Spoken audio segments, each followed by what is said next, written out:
السلام عليكم ورحمة الله وبركاته. قبجمتوتا في hordoftoota keenya odeeffannoon haarawaa waa'ee fiilma keenya haarawaa dhiyeenya kana namni hundi hawwiidhaan eegaa jiru kana odeeffannoon isaa haaroo inni gabbeetti jira. Kanaaf hundi keessanuu baga viidiyoo keenya haarootti nagaan dhuftan viidiyoo keenya jalqabuudhaan duratti chaanaala keenya kana subscribe godhachuudhaan mallattoo bilbilaa kana tuutanii ol irra kaachuu hin dagatina. Akkasumas viidiyoo kana like godhuudhaan jalqabaa isin jenna. Egaa obboloota keenya guyyoota darban keessatti erga fakkiiwwan jalqabaa Sultaan Alaaddiin Keekoobaat gadhiifamanii booda hundi keenya aktoroota birootoo yoom ifa ba'u yoom mul'atu ennee yaaduu turre. Akkasumas sagantaan barruu yookaan iskiriiptii fiilmaa kan waliin dubbisanuu yoom jalqabame ennee namni baay'een hawwii guddaadhaan eegaa turre. Har'a ammoo dhumarratti eeggannoon keenya hunduu furmaata argateera. Guyyaa kaleessaa keessatti iskiriiptii waliin dubbisanii isaanii jiran ni garra.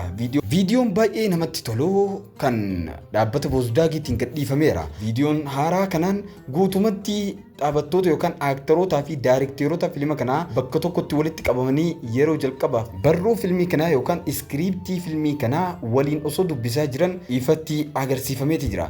Haaluma kanaan miidiyoonni aktoroota tokko waliin gaafii fi deebii tokko taasisaniiru. Aktoroonni kunneen piroojeektii guddaa fi seena qabeessa kana keessatti qooda fudhachuu isaaniitiif gammachuu fi miira ho'aa qaban ibsataniiru. Viidiyoo kana keessatti wanti xiyyeeffannoo keenya harkise kan biraa ammoo kanas duraan maqaan aktoroota 15 qofti kan beekamu yoo ta'u viidiyoo haaraa kana keessatti garuu aktoroota biroo haaraa ta'anis ni argina. Garuu shoorri isaanii fiilma kana keessatti aktara ammas addaan bahee hin beekamne.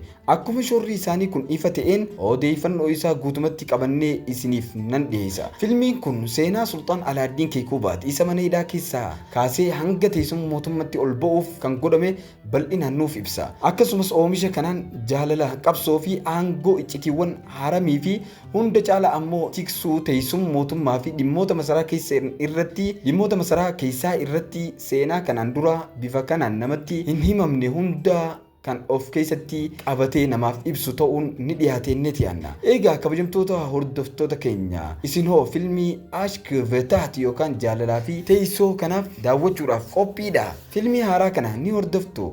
Yaada keessan koomentii jalatti nuuf qooduu hin dagatina isin jenna. Sagantaan keenya kan har'aa kanaan xumurra. Viidiyoo itti aanutti hamma wal arginutti nagaan nuuf tura isin jenna.